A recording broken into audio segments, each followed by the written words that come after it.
یہ جو گندی فلمیں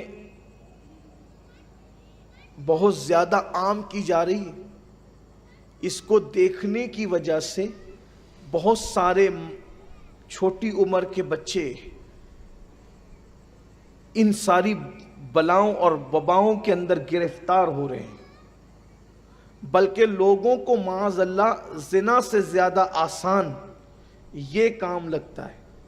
حالانکہ اللہ کے رسول صلی اللہ علیہ وآلہ وسلم نے زنا کے بارے میں تو بہت عذاب بیان فرمایا، لیکن اس کے بارے میں بھی بہت عذاب بیان فرمایا، بہت بڑے بڑے عذاب کی وعید سنائی، بلکہ یہاں تک فرمایا گیا کہ جانور بھی کسی نر جانور سے جفتی نہیں کرتا۔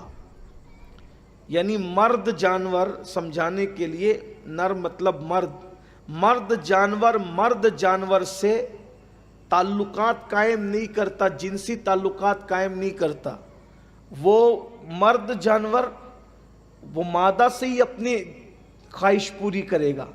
جانوروں میں صرف ایک جانور ہے جس کو خنزیر اور سور کہتے ہیں، سور یہ کام کرتا ہے، جانوروں میں بھی سور یہ کام کرتا ہے۔ اسی لیے بزرگوں نے اور صوفیاء نے لکھا کہ یہ بدفعلی، مردوں کے ساتھ بدفعلی کرنے والا مرد جب اپنی قبر میں جائے گا تو وہ سور کی شکل اختیار کر جائے، اور یہ بلا بڑھتی جا رہی۔ کچھ لوگ یہ بھی کہتے ہیں کہ علماء یہ عنوانات کیوں بولتے ہیں مائک پر، کیا ان کو بولتے ہوئے شرم نہیں آتی اس طرح کی بات؟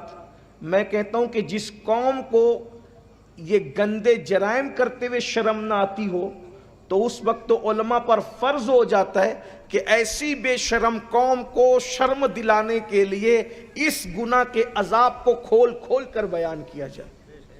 اس لیے کہ جب قوم اتنی بے شرم ہو جائے کہ وہ اتنے گندے کام کرنے لگے تو پھر ان کو عذاب سے نہ ڈرائیں گے تو پھر کیا کریں؟ آپ غور تو کریں، اس بلا کے اندر 16-15 سال کے جوان سے لے کر کے 80 سال تک کا بڈھا بھی گرفتار نظر آ رہا ہے، الا ماشاءاللہ، اللہ جس کو بچا لے۔ یہ سب گندگی، فلموں کی گندگی کی نحوست ہے۔ کیا عرب کیا عجم معلومات لیں، یہ گناہ تیزی سے بڑھتا جا رہا ہے۔ اور خواجہ عثمان ہروانی نے اپنے دور میں تقریباً آج سے 900 سال پہلے حدیث پاک کے حوالے سے فرمایا کہ تباہ ہوں گے، ممالک تباہ ہوں گے، ممالک برباد ہوں گے۔ اور یہ بات بھی آپ سن لیں، اللہ کرے کہ جو اس برائی میں مبتلا ہے خدا ان کانوں تک یہ آواز پہنچا دے۔ اللہ کے رسول صلی اللہ علیہ وآلہ وسلم فرماتے ہیں جب مرد کسی مرد کے ساتھ بدفعلی کی طرف بڑھتا ہے تو اللہ کا عرش کانپ جاتا ہے، اور قریب ہوتا ہے کہ آسمان ٹوٹ کر لوگوں پر گر جائے، اسی وقت دنیا ختم ہو جائے۔ یعنی جب کوئی صرف ایک بندہ بھی کسی مرد کے ساتھ بدکاری کی طرف بڑھتا ہے تو آسمان ٹوٹ کر زمین کی طرف آنا چاہتا ہے، اس وقت اللہ کے معصوم فرشتے عرش کے کنارے کو پکڑ کر قل ہو اللہ شریف کی تلاوت کرنے لگتے ہیں، اور وہ قل ہو اللہ شریف کی تلاوت جو وہ فرشتے کرتے ہیں تو اس کی وجہ سے اللہ کا غضب ٹھنڈا ہو جاتی۔ قل ہو اللہ شریف کی تلاوت کی برکت ہے کہ وہ آسمان ٹوٹ کر لوگوں پہ گرتا نہیں، اگر وہ یہ نہ کرے تو آسمان ٹوٹ کر لوگوں پر گر جائے، لوگ برباد ہو جائیں۔ ایک حدیث پاک میں اللہ کے رسول علیہ السلام نے ارشاد فرمایا کہ کچھ فرشتے ایسے ہیں جن کو اللہ نے پرندوں کی شکل پر پیدا فرمایا۔ فرشتوں کی مختلف شکلیں بھی ہیں، تو کچھ فرشتے ایسے ہیں جن کی شکلیں پرندوں کی طرح ہے، اور وہ چونچ والے ہیں، چونچ نما ان کی شکل ہے۔ جیسے ہی بدکاری کرنے والے جو مردوں کے ساتھ بدکاریاں کرتے ہیں ان کو قبر میں رکھا جاتا ہے، ایک رات بھی ان کی قبر پر ان کو نہیں گزرتی کہ وہ فرشتے اپنی چونچ میں لے کر کے ان کو ان کی قبر سے نکال کر اٹھا کے لے جاتے ہیں، اور جہاں قوم لوط پر عذاب آیا تھا وہاں لے جا کر ان کو پھینک دیتے ہیں۔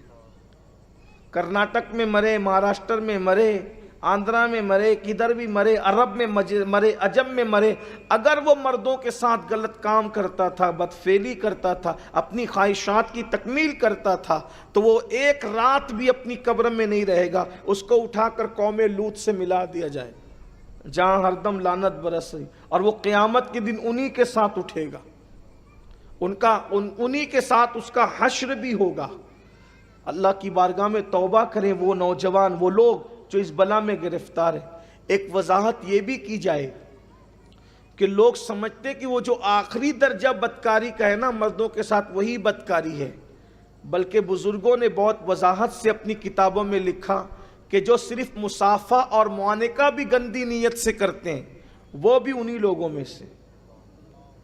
اسی پر بس نہیں فرمایا اگر وہ نظر سے بھی کسی کو گندی نیت سے دیکھتے ہیں تو وہ بھی انہی لوگوں میں سے، گندی نظر سے دیکھنا بھی۔ ایک بزرگ فرماتے میں حافظ قرآن تھا اور امام حسن بصری کی بارگاہ میں بیٹھا ہوا تھا، ایسے میں نے ایک نوجوان خوبصورت آیا، اس کو بد نظری سے دیکھا، غلط نظر سے، پاپ کی نظر سے دیکھا۔ امام حسن بصری نے کہا تو نے یہ کیا کیا؟ تیرے اس بد نگاہی کا وبال تجھے آ کر کے رہے گا۔ کہا میں انتظار کرتا رہا کہ آپ نے فرما دیا لیکن کچھ ہوا نہیں۔ 14 سال کے بعد میں حافظ قرآن تھا، 14 سال کے بعد پورا قرآن میں بھول گیا، صرف دیکھنے کی وجہ، بدنگاہی کی وجہ سے۔ مرد کو پاپ کی نظر سے دیکھے، حافظ قرآن تھا، اللہ نے اس کو قرآن بھلا دیا۔ یہ صرف دیکھنے کا وبال ہے۔ تو پھر ہاتھ سے ٹکرائیں، اور پھر اس کے بعد جو آخری کے معاملات ہو، اللہ کی پناہ، 1000 بار اللہ کی پناہ، اللہ کی بارگاہ میں امان طلب کرو، اللہ کی پناہ طلب کرو، اس لیے کہ اللہ اگر گناہوں سے بچائے تبھی انسان بچ سکتا ہے۔ اگر اللہ رب العزت انسان کو اس کے حال پہ چھوڑ دے تو انسان کو گناہ سے کوئی نہیں بچا سکتا۔